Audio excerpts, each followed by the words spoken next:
Nah, sementara untuk hasil data ikan, Pak, hasil laut ikan, di sini tahun 2020 sekitar 2,81 juta ton, dan sementara untuk 2022 mengalami peningkatan, yaitu 24,8 juta ton.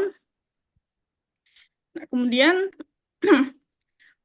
untuk menjaga hasil laut tadi, Pak, kita perlu suatu metode untuk menjaga kualitas dan nutrisi dari bahan-bahan tersebut, yaitu dengan cara salah satunya bisa dengan pemanasan matahari, penggunaan tray udara, UV, ultrasonic, ataupun inframerah.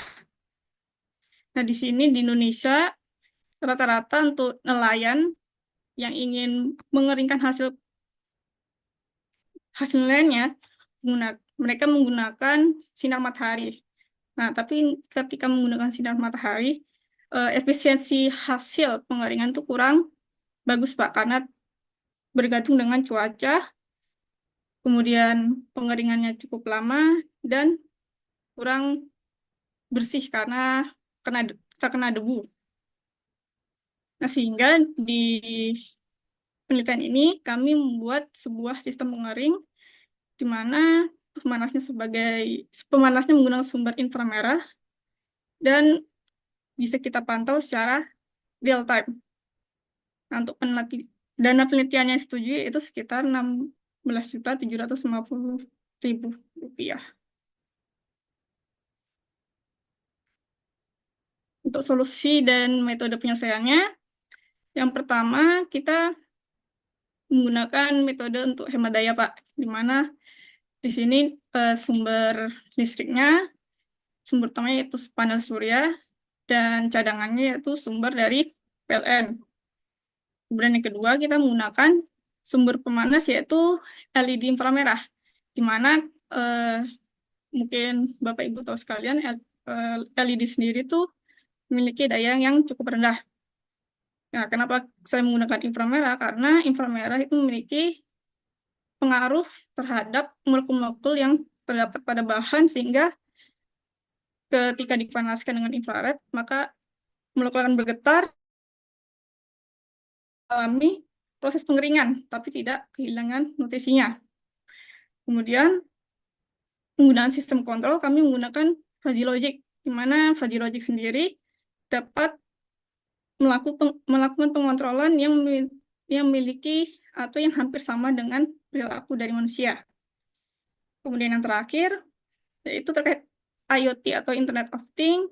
Kita di sini menggunakan IoT untuk memantau atau memonitoring data terkait pengurangan beban dari objek yang dikeringkan, kemudian kondisi ruangan, dan untuk proses manual. Maksudnya ketika kita ingin menghentikan atau sudah cukup kering, kita bisa tekan di IoT-nya untuk menghentikan sistem pengeringan. Kemudian kegiatan yang dilakukan, yang pertama itu perancangan hardware. Jadi di sini langkah awal yaitu kami merencanakan bentuk dari ruang pengeringnya. Kemudian ada komponen LED-nya dan komponen utama, komponen listrik utama. Kemudian hasilnya adalah seperti ini. Selanjutnya untuk perancangan dan debug sistem kontrol. Di sini untuk konsep fuzzy-nya kita membuat fungsi anggota terlebih dahulu, yaitu fungsi input, yaitu pengurangan berat, kelembapan udara, dan temperatur. Dan juga untuk outputnya, keanggotaannya ada output PWM LED dan PWM kipas. Jadi nanti PWM-nya akan mengatur kecepatan dan intensitas dari masing-masing alat yang akan dikontrol. Kemudian di sistem kontrol fuzzy juga ada namanya fuzzy rule, yang mana dia akan mengatur atau mengkonsepkan jika input ini, outputnya dia jadi seperti apa. Kemudian untuk programnya, sementara untuk perancang dan debug IoT, sini kami menggunakan aplikasi Blink, yang mana aplikasi Blink merupakan aplikasi yang cukup universal dan mudah digunakan untuk rata-rata orang. Kemudian untuk hasil penelitiannya, terkait hasil pengeringan, di sini untuk materialnya kami menguji dengan bahan ikan layang dengan total berat 158 gram yang diletakkan di rak pengering. Saya letakkan di rak pertama dan rak kedua untuk pengeringan dalam waktu 8 jam dan memiliki temperatur maksimum yaitu 39,2 derajat Celcius. Hasil menunjukkan bahwa pengurangan berat atau kadar air rata-rata sebesar 9,99% per jam untuk per potong untuk yang keseluruhan objek yang dikeringkan. Sementara jika dilihat per raknya, untuk yang rak tertinggi yang dekat dengan intensitas dari inframerah, pengurangan berat yaitu sekitar 5,64% per jam. Sementara yang untuk di rak kedua, yaitu kurang lebih 1,1%. Oh, mohon maaf. Untuk yang rak kedua, dia lebih rendah. Sepertinya ada data yang terpotong pada saat revisi, Pak. Kemudian untuk pengujian ketika kita letakkan di suhu ruang, suhu biasa atau penyemburan biasa, di mana kondisi ketika saya membandingkan ini, itu berawan, itu sekitar 1,1% per jam per potong. Kemudian pengujian sistem kontrol fazinya. Di sini untuk perubahan PWM, contohnya lampu LED, 30% dia redup, kemudian 90% dia terang. Dan untuk hasil dari perbandingan program dengan manual, hitung manual dengan persamaan dari fazinya, itu sudah sesuai. Jadi tidak ada kesalahan dalam eh, pemrograman. Gitu.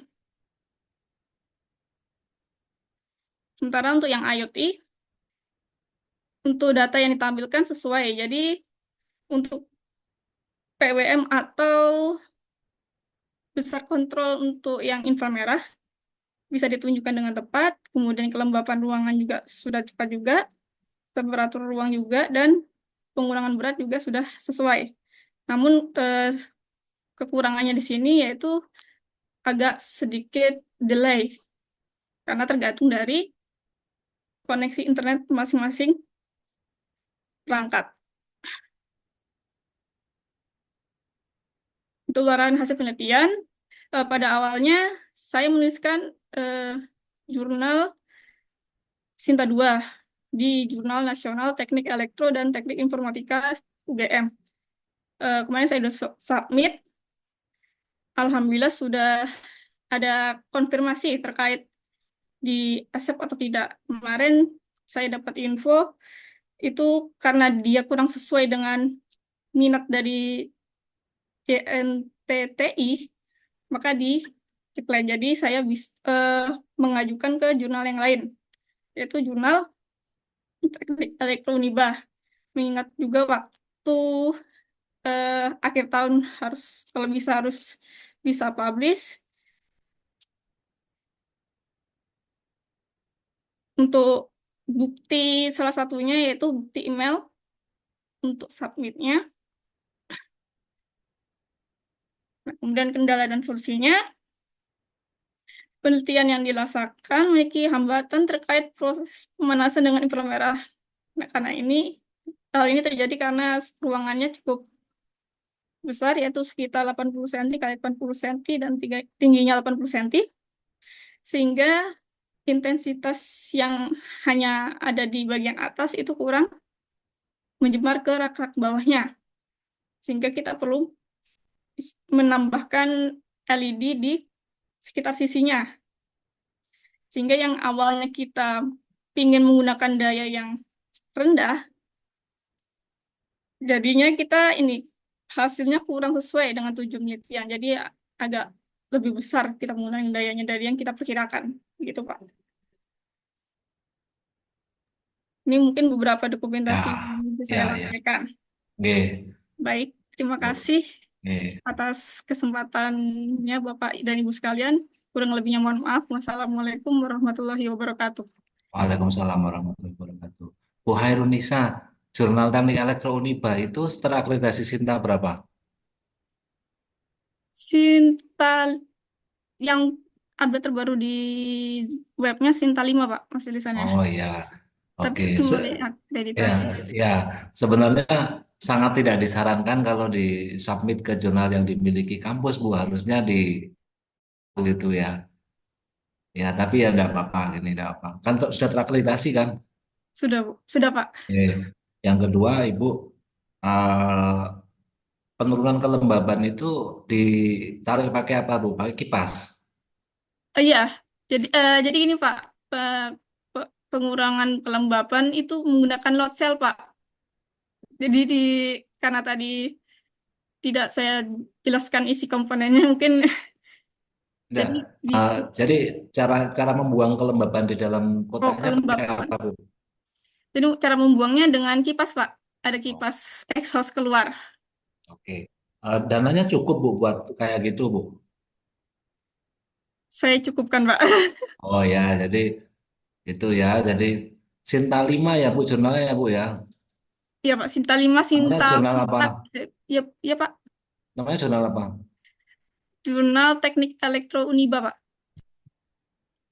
Oke. Untuk ke depan, Ibu sudah dapat berapa kali PDP, Bu? Baru baru pertama Pak. Oh ya, besok anu ya, Bu, kalau dapat lagi submitnya ke jurnal di luar Uniba ya. Oh iya Pak. Ya, karena nanti jadi jeruk makan jeruk gitu. Iya Pak. Oke, ada potensi riset lanjutannya kalau memang belum sempurna nanti diajukan lagi di PDB tahun depan dengan menyampaikan yang sekarang sudah sampai apa, kemudian ada perlu peningkatan itu nanti dapat pembiayaan lagi. Lalu apa namanya anggotanya siapa Bu? Bu Maida Waruni Kasrani Pak. Aktif nggak? Kalau Bu Maida hanya terkait IoT-nya aja Pak. Ya, tapi dia ikut dalam penelitiannya ya, kompak ya. Ya, iya Ada Pak. mahasiswa yang terlibat, Belum ada Pak. tidak melibatkan mahasiswa ya Ya, nggak apa-apa. Baik, saya pikir itu ya Bu. Jadi ini luarannya satu artikel atau dua artikel Bu? Satu aja.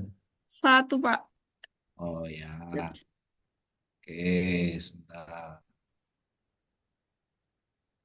Oke,